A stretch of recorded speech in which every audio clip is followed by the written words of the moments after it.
여러분은 사랑을 늘 끊임없이 받을 자격을 증명해야 한다는 느낌이 익숙한가요? 선물처럼 받는 것이 아니라 올바른 행동과 거절 못함, 타인에게 편리함으로 벌어야 한다는 느낌 말이에요. 여러분은 그냥 그게 지치지 않았나요? 이 마비는 여러분의 잘못도 성격의 약함도 아닙니다. 여러분의 정신에서 작동하는 강력하지만 보이지 않는 힘의 소행이에요. 그리고 칼 융이 가장 먼저 이 힘의 이름을 붙이고 그 법칙을 해독해 왜 그것이 여러분을 사로잡고 있는지를 보여주었습니다. 다음 1시간 동안 우리는 이 문제를 단순히 분석하는 데서 그치지 않을 것입니다. 이 숨은 법칙을 해독할 겁니다. 여러분이 왜 이 함정에 빠졌는지 이해하게 될 거예요. 이 고통을 통해 사실 여러분의 영혼이 여러분 앞에 어떤 위대한 과제를 내놓는지 알게 될 겁니다. 그리고 가장 중요한 것, 착한 사람이 아니라 온전한 사람이 되는 길을 보게 될 것입니다.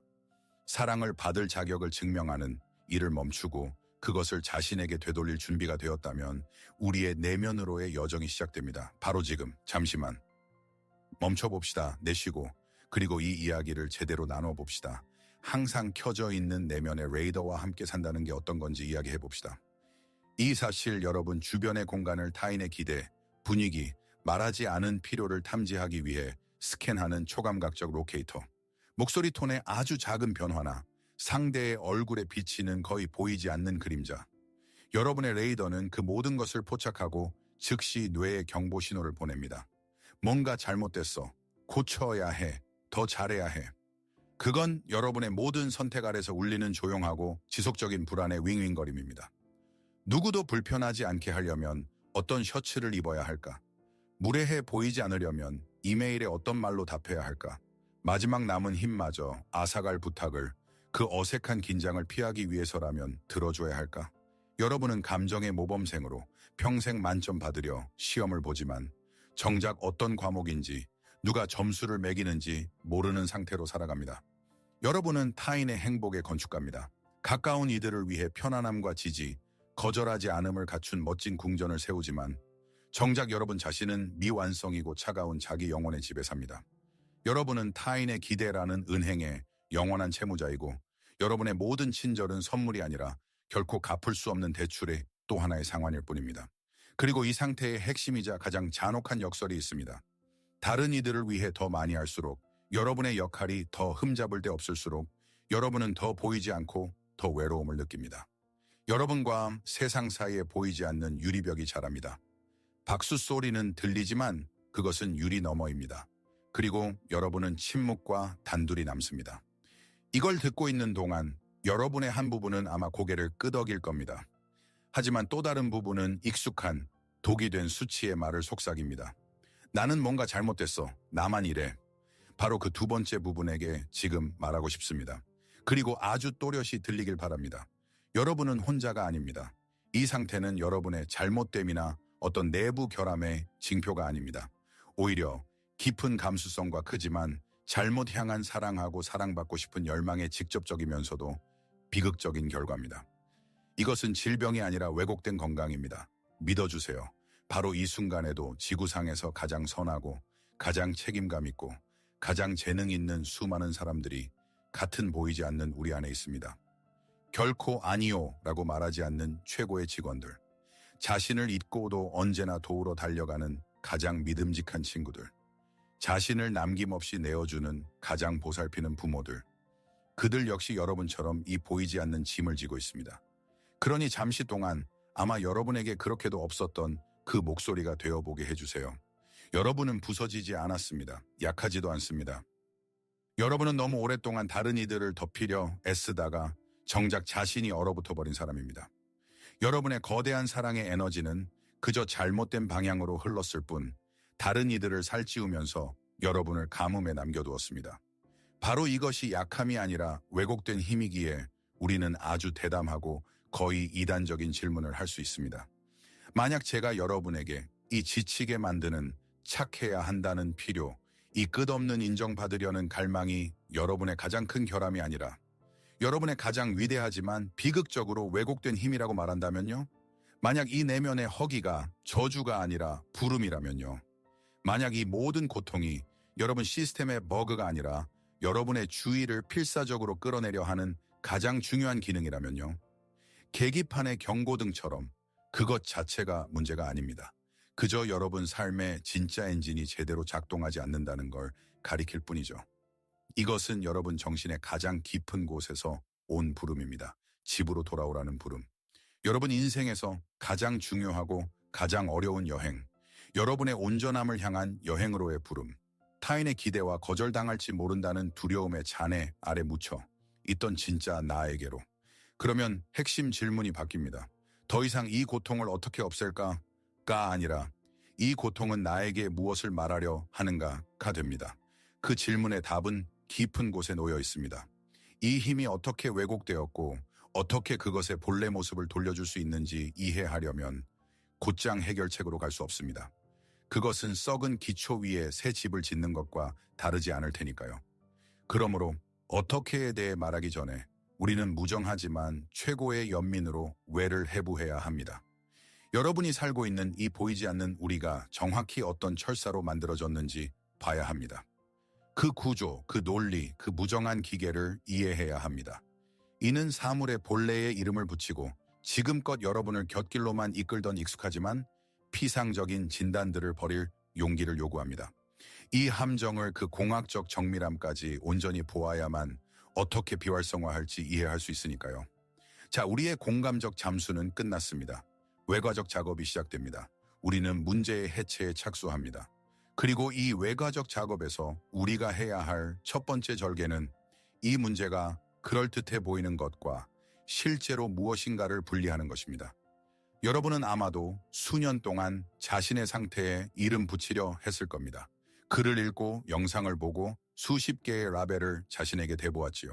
어쩌면 여러분은 자신에게 그냥 자존감이 낮다고 결론 내렸을지도, 아니면 독성 완벽주의 혹은 공동의존의 설명 속에서 자신을 발견했을지도요. 심지어 씁쓸한 아이러니로 모범생 증후군이나 착한 여자 남자 증후군이라 부르기도 했을 겁니다. 여러분은 이 진단들을 자물쇠의 열쇠처럼 돌려봤지만 그 어느 것도 진짜 자유로 가는 문을 열지 못했습니다. 그리고 아주 솔직해집시다. 그 말들이 거짓인 건 아닙니다. 여러분은 정말 자신에 대한 불확실로 고통받습니다. 정말 완벽주의로 자신을 지칩니다. 여러분의 행동 패턴은 정말 공동의존처럼 보일 수 있어요. 하지만 여러분을 막다른 길에 가두고 있던 근본적 오해가 여기 있습니다. 그것들은 모두 증상일 뿐이라는 사실. 여러분이 심한 바이러스 질환으로 의사를 찾아간 상황을 상상해 봅시다.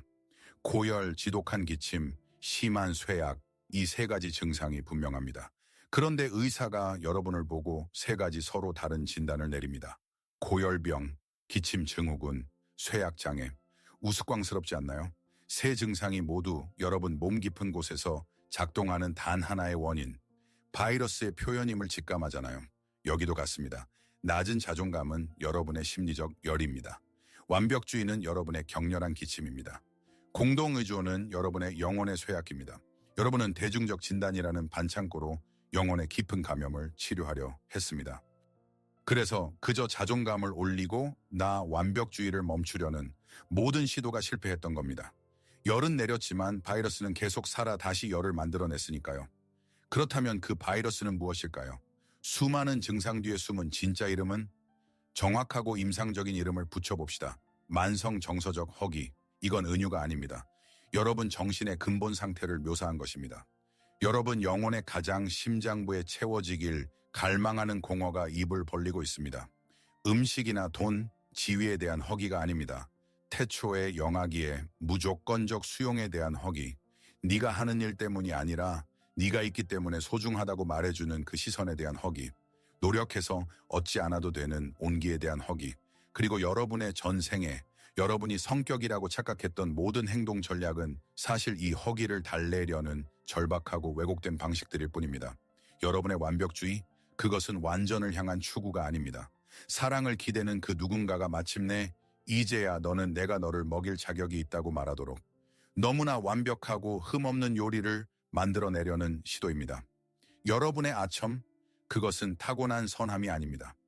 굶어 죽어가는 사람이 수치스러운 부스럭이라도 긁어모아 승인이라는 영양분 한 방울이라도 얻으려는 전략입니다. 여러분의 워커홀릭, 그것은 일에 대한 열정이 아닙니다. 인정과 지위라는 음식을 사기에 충분한 돈을 벌려는 지치도록 고된 시도이며 그것이 마침내 포만을 가져다 주길 비밀리에 바라는 마음입니다. 여러분의 모든 성공, 모든 칭찬, 모든 고마워는 아주 작고 거의 무게도 없는 음식 조각입니다. 그것은 찌르는 듯한 허기를 잠깐 덜어주지만 포만을 주지 못합니다. 왜냐하면 영혼도 몸처럼 환상으로는 먹고 살 수 없기 때문입니다. 여러분은 사랑에 대한 허기를 승인이라는 음식으로 채우려 합니다. 하지만 그것은 다른 물질입니다. 그래서 허기는 사라지지 않습니다. 다만 더 무뎌지고 더 요구가 많아져 더 정교한 요리를 만들고 더 미세한 부스러기를 모으고 결코 배부르지 못할 음식을 위해 더 많은 돈을 벌라 재촉합니다. 여러분이 음식의 근원을 잘못 찾아 헤매고 있기 때문입니다. 아마 정서적 허기라는 개념이 추상적으로 들릴지도 모르겠습니다. 이를 최대한 구체적으로 만들어 봅시다.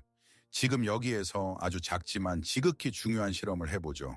이제 유튜브 영상치곤 다소 이상하게 들릴 일을 부탁드리려 합니다. 잠시 능동적 연구자가 되어주세요. 수동적 시청자가 아니라. 이 영상을 일시정지하세요. 농담이 아닙니다. 정말 하세요. 이건 제게 필요한 게 아닙니다. 여러분에게 필요합니다. 이해하는데 그치지 않고 느끼기 위해서요. 이제 조용해졌다면, 편하면 눈을 감고 한 가지 구체적인 순간으로 진솔하게 돌아가 보세요. 여러분이 그렇게 애써 얻어낸 칭찬, 인정, 승인을 최근에 받았던 한 순간을 떠올리세요.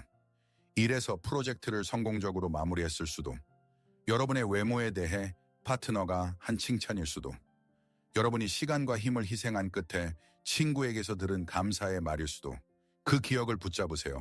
그리고 이제 핵심 질문을 자신에게 던지세요. 그 말을 들은 바로 그 순간, 여러분은 정확히 무엇을 느꼈나요? 그것은 진짜 깊고 고요한 기쁨이었나요? 몇 시간, 어쩌면 며칠 동안 여러분을 가득 채워 남아있던 내적 평온과 온기? 나는 괜찮다. 나는 충분하다는 감각? 아니면 다른 무엇이었나요? 짧고 거의 열병 같은 안도의 급상승? 다행이다, 해냈다. 그들이 만족했다는 순식간의 생각? 그 뒤 거의 곧바로 몇 분 혹은 몇 시간 안에 찾아오는 새로운 조용한 불안. 이 기준을 유지할 수 있을까? 다시 이걸 얻으려면 다음엔 뭘 해야 하지? 라는 자신에게 최대한 솔직해지세요. 만약 여러분이 두 번째, 그 안도감의 순간적 분출이 불안의 맛과 함께 왔다고 느꼈다면 방금 여러분은 자신의 몸소 경험으로 만성 정서적 허기를 진단해낸 것입니다. 그것이 바로 주된 증상입니다. 진짜 포만과 단지 허기의 증상 완화 사이의 차이. 진짜 기쁨은 든든하고 건강한 음식입니다. 불안이 딸린 안도는 빈속에 떠먹는 설탕 한 숟가락입니다. 즉각적인 에너지 급등을 주고 그 뒤에는 더 깊은 추락과 다음 한 번 더에 대한 절박한 갈망이 따라옵니다. 이 느낌. 그 덧없는 만족의 유령 뒤를 따르는 불안의 그림자는 열쇠입니다. 그것은 그냥 감정이 아닙니다. 메아리입니다. 여러분 정신의 가장 이르고 깊은 층에서 오는 메아리, 그리고 이 열쇠가 어떤 문을 여는지 이해하려면 우리는 인간의 영혼을 가장 위대하게 탐구한 이 중 한 사람에게로 가야 합니다. 우리 내면 세계의 가장 어둡고 잊힌 지하실로 내려가 그 지도를 그릴 용기를 냈던 사람. 그의 이름은 칼 구스타프 융입니다. 융은 단지 심리학자가 아니었습니다. 그는 영혼의 고고학자였습니다. 그는 우리가 자신의 개인적, 전기적 역사만이 아니라 원형이라 불렀던 보편적 이미지와 에너지의 형태로 암호화된 인류 전체의 역사를 품고 산다고 가르쳤습니다.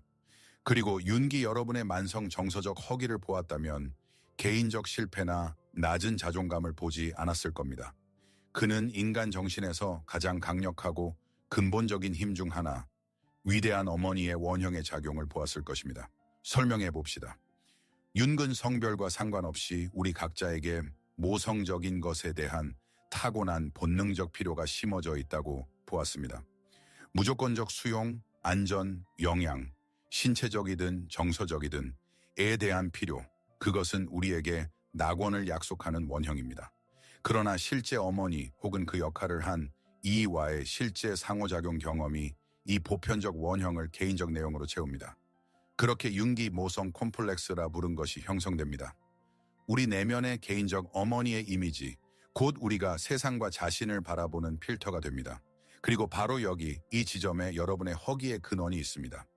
여러분에게 이 내적 어머니의 이미지, 이 유일한 음식의 근원이 말라붙었습니다. 아니면 더 나쁘게는 오염되었습니다. 무조건적 사랑을 주는 풍요의 뿌리 되기보다는 특정 조건을 충족할 때만 음식을 내어주는 인색한 배급원이 되었습니다.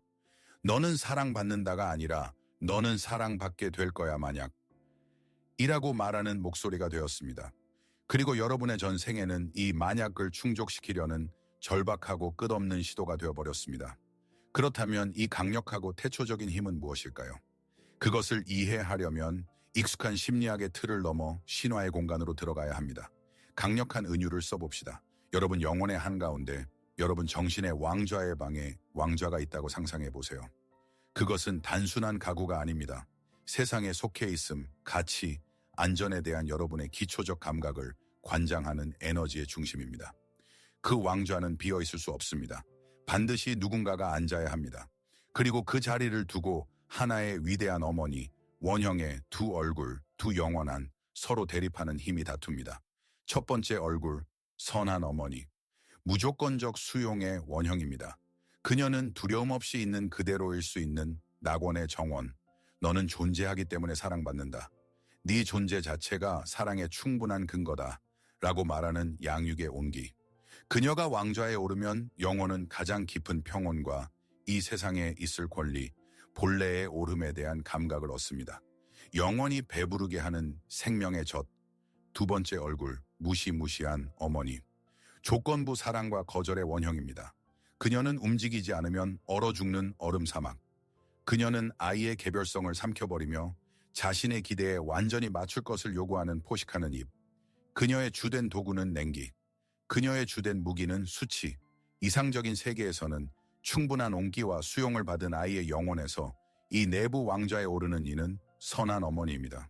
하지만 아이가 정서적 냉기, 비판, 완벽주의, 거절의 분위기 속에서 자라면 원형의 부정적이고 어두운 극이 모든 에너지를 받습니다.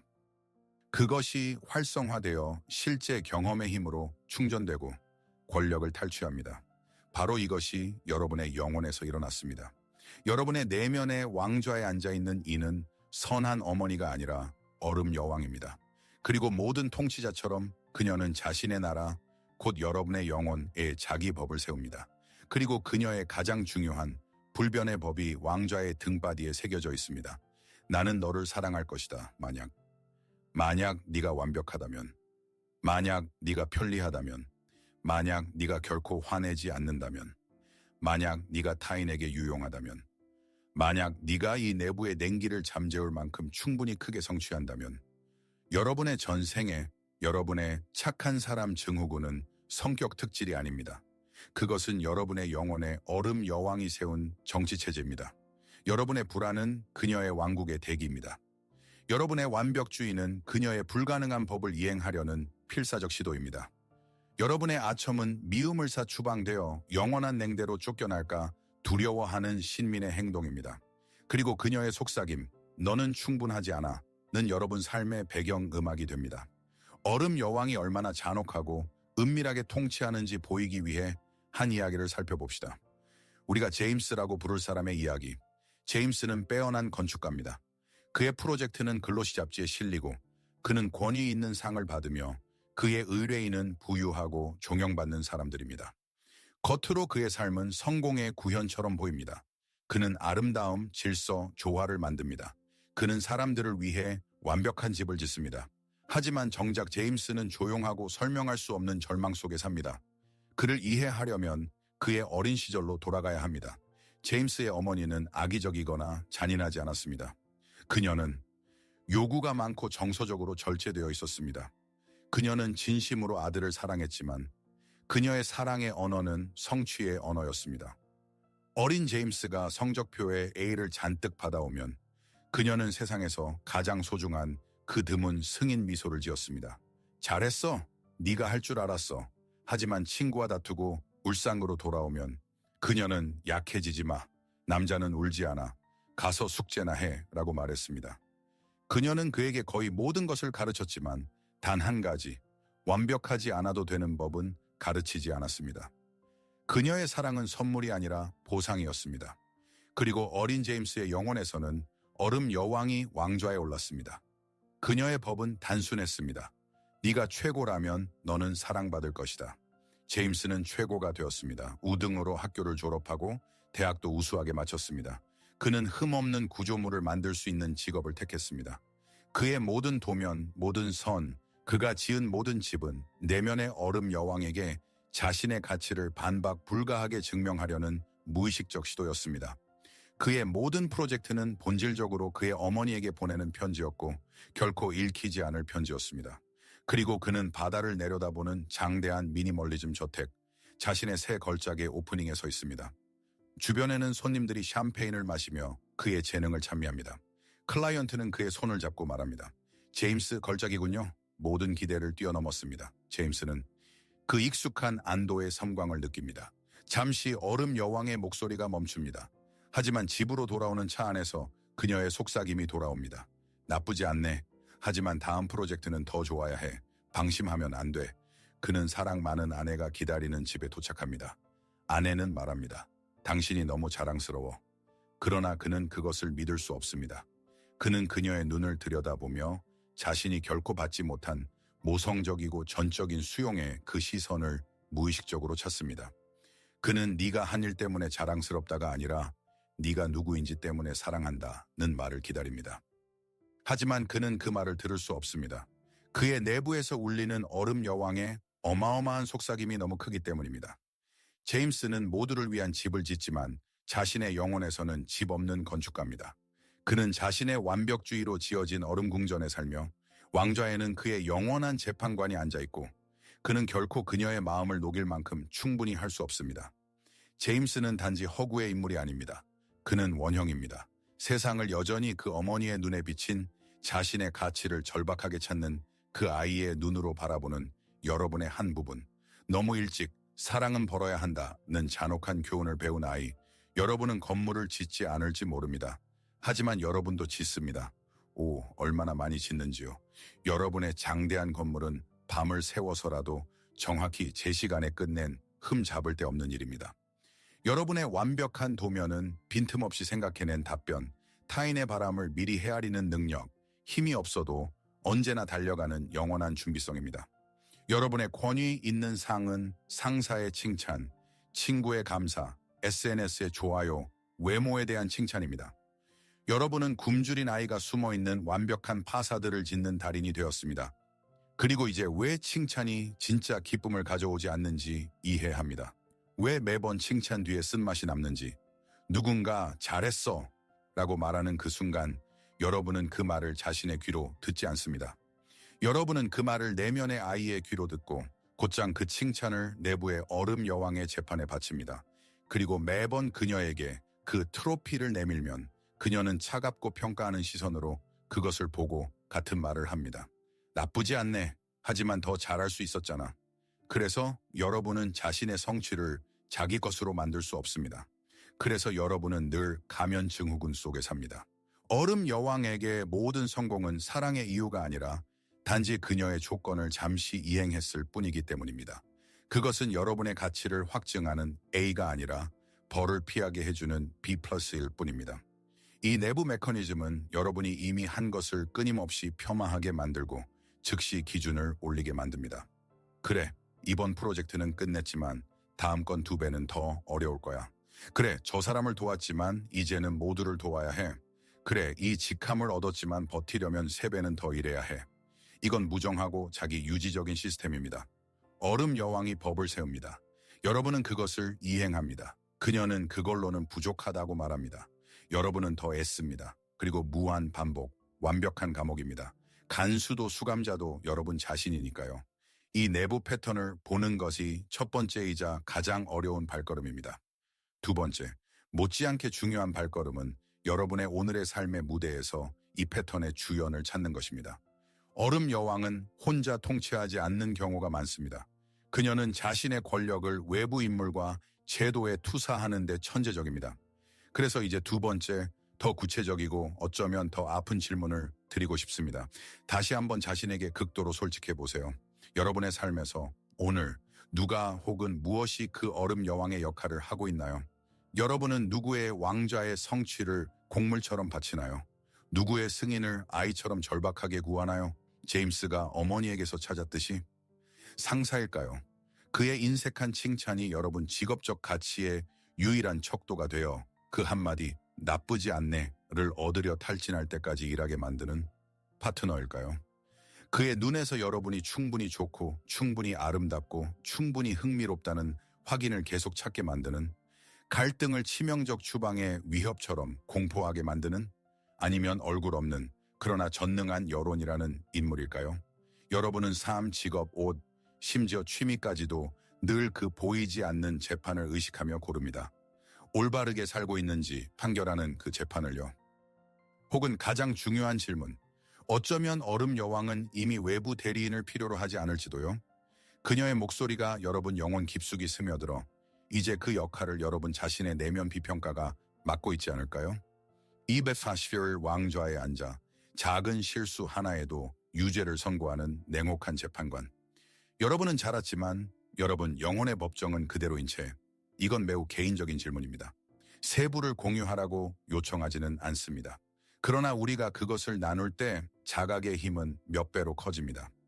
우리의 가장 은밀한 수치가 공통의 경험임을 볼 때요. 그러니 이 이미지가 여러분에게 울림을 주었다면, 저를 들으면서 문득 자신의 재판관의 얼굴을 선명히 보았다면, 외부든 내부든 아주 간단한 일을 해보길 초대합니다. 이 영상 아래 댓글에 단 3마디만 적어주세요. 나는 내 재판관을 보았다. 이름도 이야기들도 필요 없습니다. 그 조용한 증언만. 여러분이 댓글을 스크롤하며 수백, 어쩌면 수천의 같은 증언을 보도록, 여러분과 다른 이들이 이해하도록 이 법정에 여러분만 있는 게 아닙니다. 우리는 여기 공동체입니다. 그리고 이 자각이 우리의 공동 해방의 시작입니다. 이것을 자각하는 것은 아플 수 있습니다. 자신의 내면 폭군의 얼굴을 보고 몇 년을 그의 통치 아래 살아왔는지 깨닫는 것은 무거운 발견입니다. 자연스러운 첫 반응은 분노, 절망, 그리고 당장 이 적을 없애고 싶은 충동일 겁니다. 하지만 지금 저는 역설적인 것을 부탁드리고 싶습니다. 멈추세요. 전쟁을 선포하는 대신 완전히 다른, 더 높은 관점, 여러분의 영혼의 관점에서 이 상황을 보도록 합시다. 우리는 적을 보았습니다. 그의 이름, 얼음 여왕을 불렀습니다.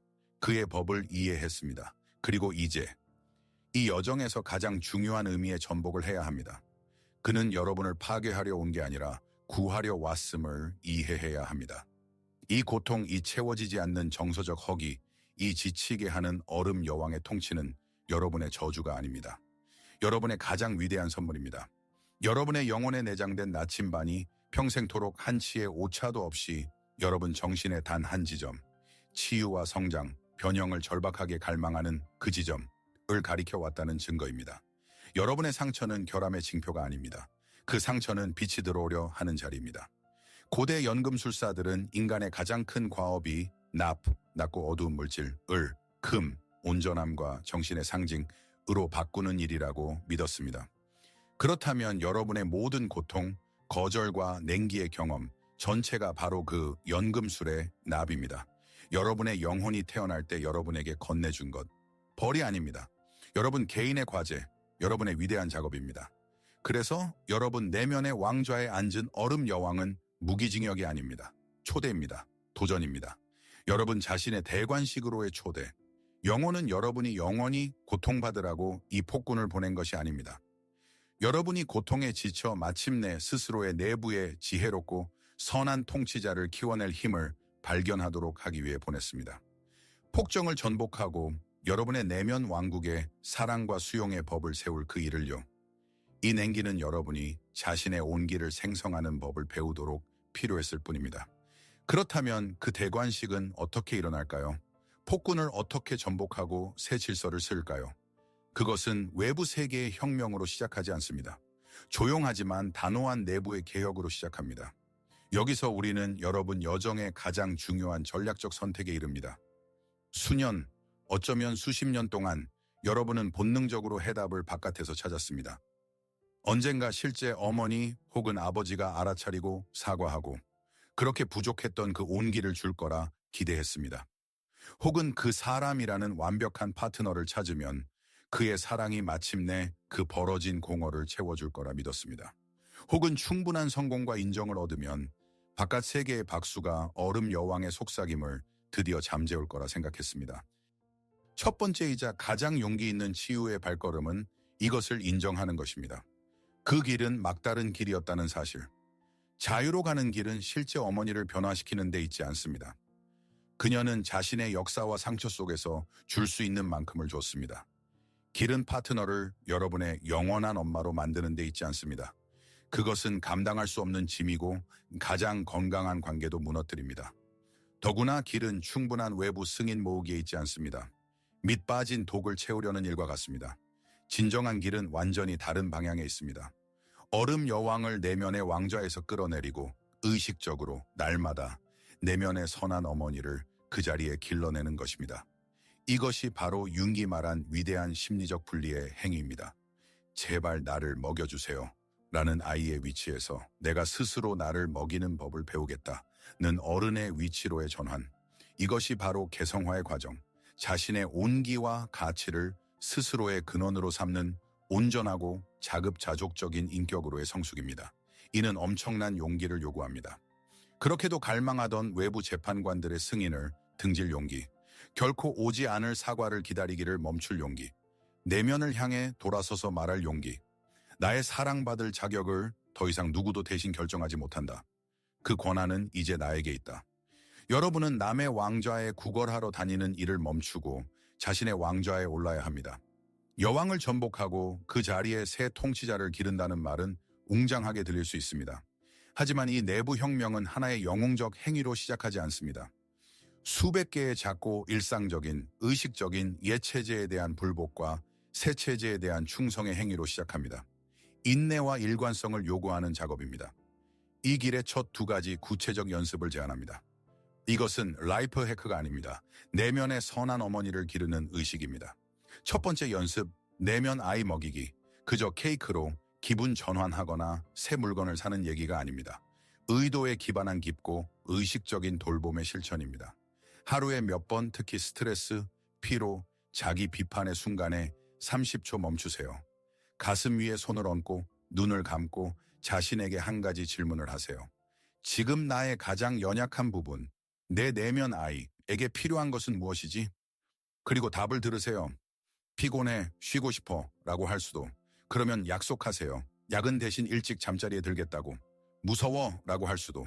그러면 마음속으로 그를 안아주고 말하세요. 내가 너와 함께야. 우리는 해낼 거야. 어쩌면 그에게 필요한 건 고요. 자연 속 산책, 아니면 그냥 한 잔의 물일지도. 핵심은 그에게 그것을 주는 것입니다. 흥정도 조건도 없이. 일을 끝내면 쉰다가 아니라 너는 피곤하니 쉰다. 너의 상태가 우선이다. 매번 그렇게 할 때 여러분은 자신에게 무조건적 사랑의 행위를 합니다. 여러분은 그토록 부족했던 그 음식으로 자신을 먹입니다. 두 번째 연습, 선한 어머니의 일기. 더 강력한 실천입니다. 공책을 꺼내 페이지를 두 칸으로 나누세요. 한쪽은 나, 불안, 두려움, 자기 비판에 익숙한 목소리. 다른 한쪽은 여러분에게 어쩌면 한 번도 실제로는 없었지만 원형으로 각 영혼의 깊은 곳에 살아있는 이상적이고 지혜롭고 선한 어머니의 목소리. 그리고 대화를 시작하세요. 여러분의 실제이고 아픈 생각을 적으세요. 그리고 그에 대해 이 내면의 지혜로운 인물의 자리에서 답하세요. 예를 들어, 나 회사에서 실수했어. 이제 모두가 내가 무능하다고 생각할 거야. 선한 어머니, 네 실수는 너를 규정하지 않아. 그것은 경험일 뿐이야.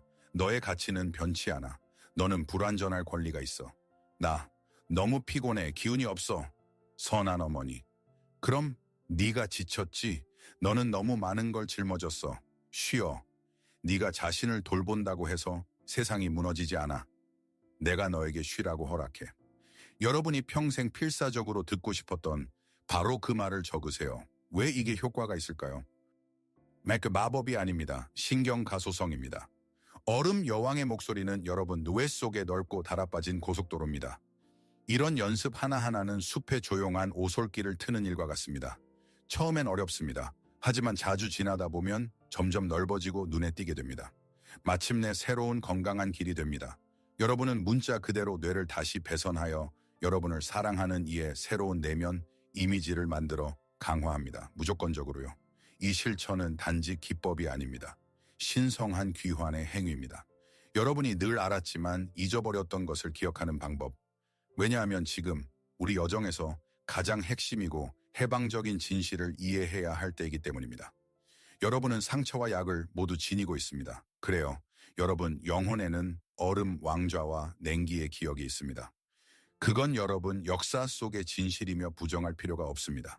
하지만 그 왕좌 곁 여러분 정신의 가장 깊은 곳에는 언제나 다른 이미지도 존재해 왔습니다. 바로 그 선한 어머니의 이미지. 그것은 여러분의 보편적 인간 유산의 일부로 태어날 때부터 여러분 안에 주어졌습니다. 여러분 내부에는 결핍의 개인적 기억만이 아니라 무한한 온기로의 타고난 원형적인 능력도 있습니다. 다만 잠들어 있었을 뿐, 여러분이 바깥에서 찾는 일을 멈추고 마침내 그쪽으로 시선을 돌리길 기다리며 여러분은 평생 우물 뚜껑 위에 앉아 목말라 죽어가는 사람과 닮았습니다. 다른 사람 안에서 성취해서 승인해서 물을 찾았습니다. 누군가 와서 마실 물을 줄 거라 기대했습니다. 여러분 치유의 핵심 과제는 여러분이 온 세상을 찾아 헤매던 그 근원이 바로 여러분 발밑에서 그 솟고 있음을 자각하는 것입니다. 과제는 그 온기를 어디선가 찾는 게 아니라 그것이 여러분 안에서 태어나도록 허락하는 것입니다. 사랑을 벌어오는 게 아니라 자신을 위한 사랑의 근원이 되는 것입니다. 그것이 바로 최종적인 성숙의 행위입니다.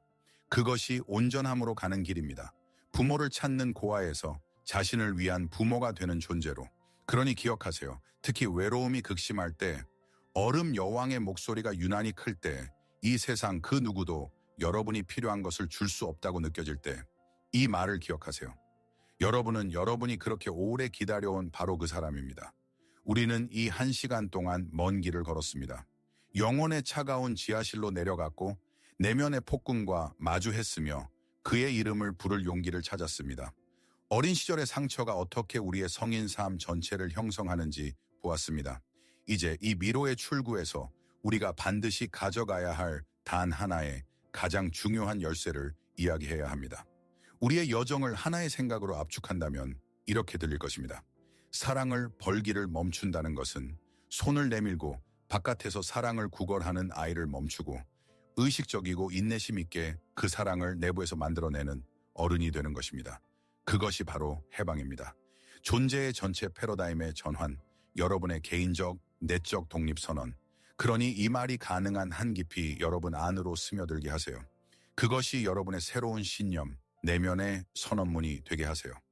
여러분의 가치는 타인의 승인으로 결정되지 않습니다. 완벽한 일로 벌어들이는 것도 아닙니다. 거절하지 않음으로 증명되는 것도 아닙니다. 칭찬의 양으로 측정되지도 않습니다. 그것은 태어날 때부터 주어진 여러분의 양도 불가능한 권리입니다. 여러분의 가치는 변수가 아니라 상수입니다. 여러분은 이미 온전한 존재로 이 세상에 왔습니다. 이미 합당합니다. 이미 존재의 직물 자체에 의해 사랑받습니다. 그 이후의 모든 것은 그 원초적 다이아에 달라붙은 먼지와 때의 층일 뿐, 여러분의 일은 다이아를 만드는 것이 아니라 그저 닦아내는 것입니다. 그러므로 숨을 들이쉬고 그리고 들으세요. 여러분은 충분합니다. 바로 지금, 바로 이 순간, 어떤 만약도 없이. 이 진실이 여러분 안에서 싹트기 시작하면 처음엔 연약한 새싹처럼, 그러다 거대한 나무처럼 자라면 여러분의 삶은 변하기 시작합니다. 하루아침에 마법처럼이 아니라 천천히 유기적으로 안에서 바깥으로 그 삶을 잠시 상상해 보세요. 아침에 해야 한다는 익숙한 짐 없이 깨어나는 모습을. 하루의 행동이 거절당할 깊은 두려움에서가 아니라 진짜 흥미와 호기심에서 나오는 모습을. 일이 여러분의 가치를 증명하는 수단이 아니라 자기 표현의 장이 되는 모습을. 아니요라는 말이 더 이상 재앙의 동의어가 아닌 모습을. 지금 이 순간에 당신의 진실을 반영하기 때문에 침착하고 단단하게 파괴적인 죄책감 없이 그 말을 건네는 모습을. 타인과의 친밀이 만점 받아야 하는 시험이 아닌 모습을. 두 명의 자급자족적 인간이 자유롭게 추는 춤이 되는 모습을. 판단을 두려워하지 않고 취약해질 수 있고 불완전해도 버려질까 두려워하지 않는 관계를.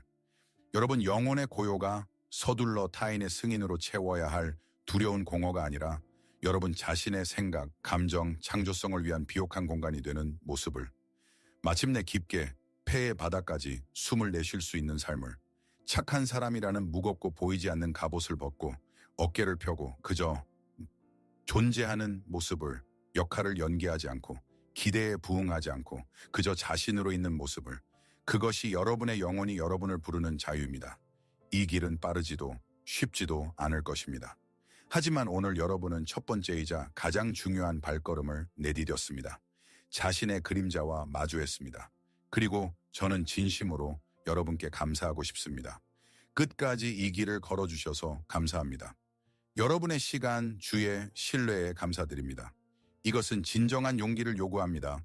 외면하지 않고, 영상을 끄지 않고, 머물러서 영혼의 가장 차갑고 아픈 구석을 들여다보는 것, 모두가 할 수 있는 일이 아닙니다. 그렇게 함으로써 여러분은 단순한 시청자가 되는 것을 멈췄습니다. 여러분은 보이지 않지만 실제로 존재하는 공동체에 합류했습니다. 온전함을 향한 쉽지 않지만 무한히 고귀한 길을 택한 이들의 공동체. 가장 중요한 발견이 외부 세계가 아니라 내부 세계에서 이루어진다는 것을 이해하는 탐색자들의 공동체. 이 영상의 댓글을 보세요. 여러분과 같은 사람들이 보일 것입니다. 같은 용기 있는 탐험가들. 여러분은 더 이상 탐색에서 혼자가 아닙니다. 환영합니다. 여러분이 여기 있어 기쁩니다. 그리고 우리가 이 중요한 대화를 계속 이어가고 함께 이 내적 지형을 더 탐사할 수 있도록 여러분을 이 탐험의 상시 참여자로 초대하고 싶습니다. 만약 이 1시간의 여정이 여러분에게 가치 있었다면, 여러분의 영혼의 언어를 여기서 들었다고 느꼈다면 구독하시고 우리와 함께 이 길을 계속 걸어가시길 초대합니다. 이 채널은 단지 영상 모음이 아닙니다. 우리는 이것을 내면 세계 탐험가들을 위한 지도 제작 사무소로 봅니다. 여기에 각 영상은 지도의 한 조각을 더하고 여러분 영혼의 가장 중요하고 가장 미지의 영토를 항해하기 위한 또 하나의 도구입니다. 우리는 그림자, 페르소나, 자기를 향한 길, 여러분의 운명을 형성하는 모든 위대한 힘들에 대해 이야기할 것입니다. 우리의 다음 깊은 대화, 다음 공동의 발걸음을 놓치지 않으려면 종 모양 알림을 누르세요. 그러면 새로운 여행으로의 초대가 여러분을 찾아갈 겁니다. 마지막으로 한 가지 생각을 남기고 싶습니다. 옛 습관과 과거의 목소리가 여러분을 익숙한 감옥으로 끌어당기는 날, 그것이 여러분의 길잡이 빛이 되길, 그것이 여러분의 자유에 대한 허가증이 되길. 기억하세요. 여러분은 이 세상에 편리하기 위해 온 것이 아닙니다. 여러분은 자신이기 위해 왔습니다. 깊은 곳에서 다시 만나요.